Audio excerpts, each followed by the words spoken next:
শুনতে পাচ্ছি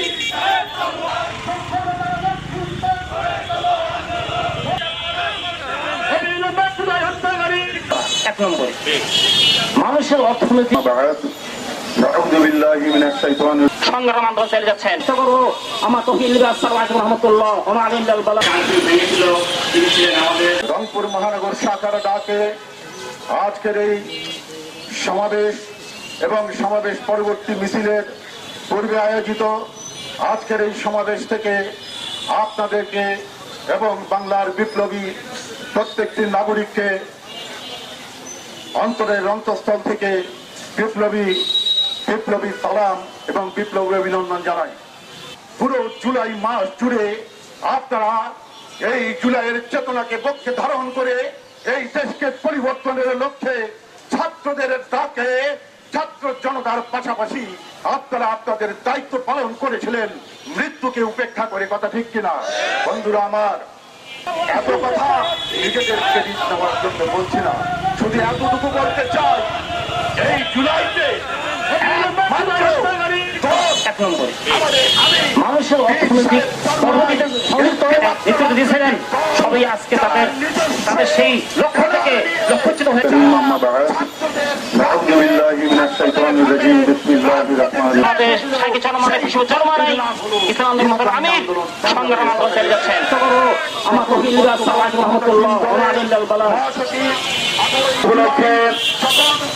আজকের এই গণজমায়েতে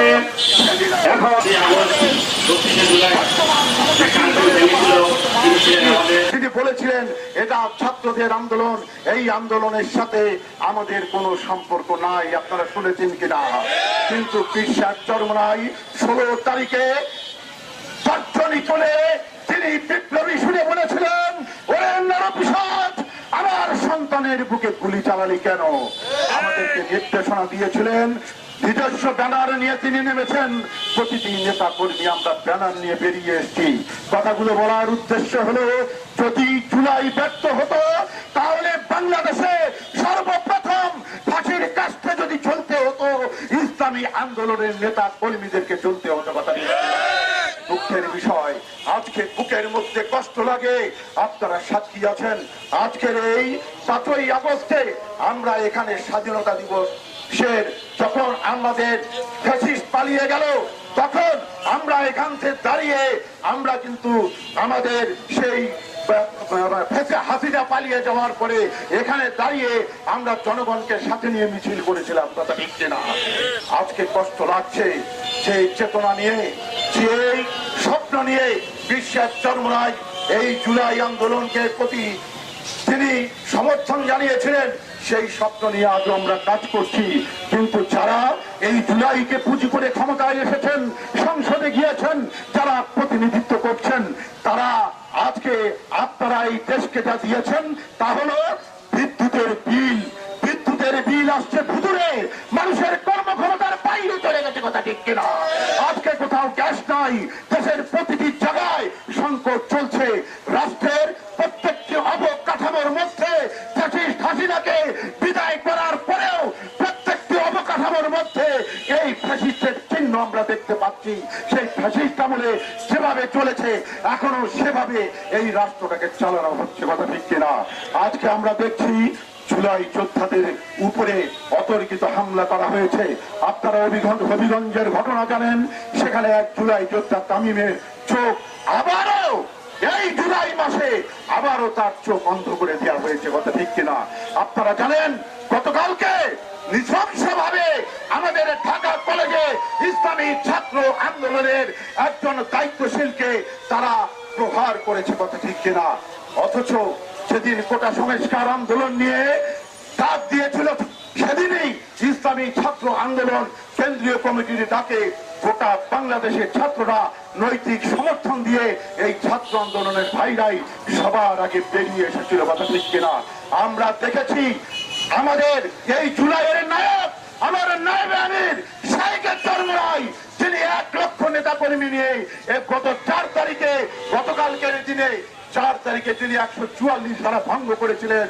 আমরা দেখলাম সোশ্যাল মিডিয়ায় একদল সন্ত্রাসী এবং বর্তমান সরকারি বাহিনীর বিভিন্ন সংগঠনের ছেলেদেরকে আমরা সোশ্যাল মিডিয়ায় দেখলাম, তার ব্যানার গুলো কি নৃশংস ভাবে তারা টেনে টেনে ছিঁড়ে ফেলছে।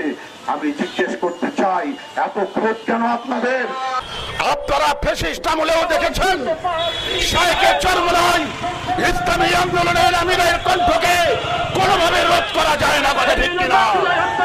বরিশালে মেয়র মানুষের অর্থনৈতিক নেতৃত্ব দিয়েছিলেন, সবাই আজকে তাদের সেই লক্ষ্য থেকে লক্ষ্যচ্যুত হয়ে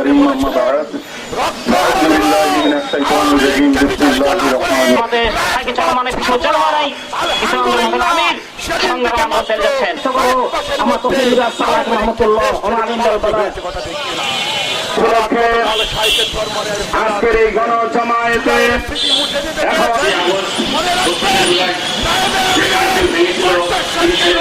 ক্ষমতা আপনাদের নেই, কথা ঠিক কিনা?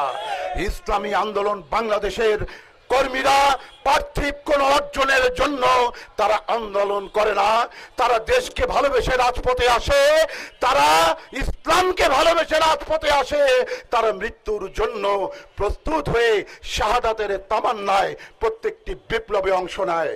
আজকে গোটা বাংলাদেশে যা চলছে, ফ্যাসিস্ট আমলে যে অবকাঠামো ছিল, শুধু হাসিনা চলে গিয়েছে, আজকে প্রত্যেকটি অবকাঠামো সেভাবেই বর্তমান ক্ষমতাসীন দল সেভাবেই তৈরি করছে।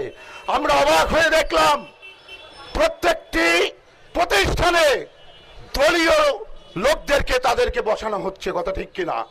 আপনারা দেখেছেন যেখানে সিটি কর্পোরেশন থেকে শুরু করে আমাদের সচিব পর্যন্ত যতগুলো দপ্তর আছে, দুদক বলেন, বাংলাদেশ ব্যাংক বলেন, সব জায়গায় প্রশাসক নিয়োগ দিয়েছে এই দলীয় লোকদেরকে, কথা ঠিক কিনা? তাদের লোকদেরকে বসানো হয়েছে। হাসিনা যেভাবে দেশ চালিয়েছিল এখনো সেভাবেই দেশ চলছে, কথা ঠিক কিনা? কাজেই স্পষ্ট বার্তা হলো আজকের এই গণসমাবেশ থেকে আপনাদেরকে ইসলামী আন্দোলনের পক্ষ থেকে স্পষ্ট বার্তা দিয়ে দিতে চাই, যদি আপনারা অতীত থেকে শিক্ষা না নেন, যদি আরো জুলাই যোদ্ধাদের উপরে আক্রমণ চলে, তাহলে আপনাদের পরিণতি মনে রাখবেন। হাসিনাকে তাড়াতে 17 বছর লেগেছে, নতুন কোন ফ্যাসিস্ট যদি আবার জন্ম নেয় তাকে তাড়াতে 1 বছর 2 বছরও লাগবে না, কথা ঠিক কিনা? কাজেই হুঁশিয়ার সাবধান করে দিচ্ছি, আসুন আপনারাও জুলাই বিপ্লবে অংশ নিয়েছিলেন, আপনারা যারা ছিলেন আজকে জুলাইকে কোনোভাবে প্রশ্নবদ্ধ করার কোনো সুযোগ নাই, কথা ঠিক কিনা? আপনাদেরকে আহ্বান করছি, আপনাদের শুভবুদ্ধির উদয় হোক, আপনারা আসুন আমরা কাঁধে কাঁধ মিলে এই দেশটাকে বলি। এই দেশে আজকের সংকটগুলো দূর করতে হবে। আজকে তেলের যে অবস্থা, মানুষ বাড়িতে আপনি দেখেন সেই রান্নার গ্যাস মানুষের অর্থনৈতিক সংযুক্ত নেতৃত্ব দিয়েছিলেন, সবাই আজকে তাদের সেই লক্ষ্য থেকে লক্ষ্যচ্যুত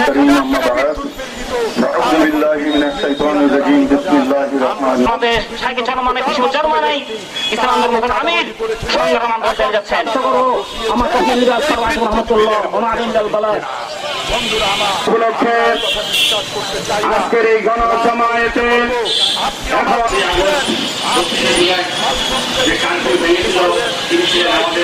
সাথে আপনাদের দলের ছাত্র সংগঠন, যুব সংগঠন যা করছে এটা কিন্তু জনগণ মেনে নেবে না, নেবে না, নেবে না।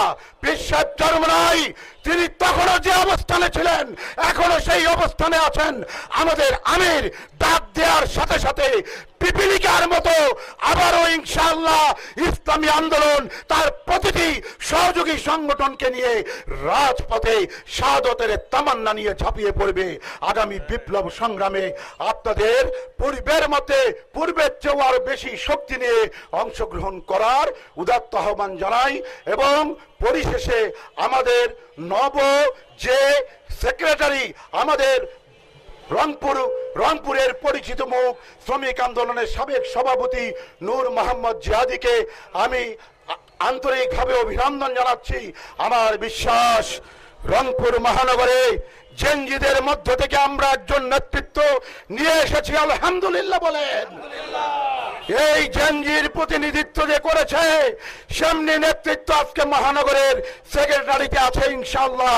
আগামীতে রংপুর মহানগর আরো 7 গুণ বেশি আন্দোলন বিপ্লবের মাধ্যমে রংপুরের সার্বিক বিজয় ছিনিয়ে আনবে ইনশাআল্লাহ। ওয়া মা তৌফিক ইল্লা বিল্লাহ। আসসালামু আলাইকুম ওয়া রাহমাতুল্লাহি ওয়া বারাকাতুহু।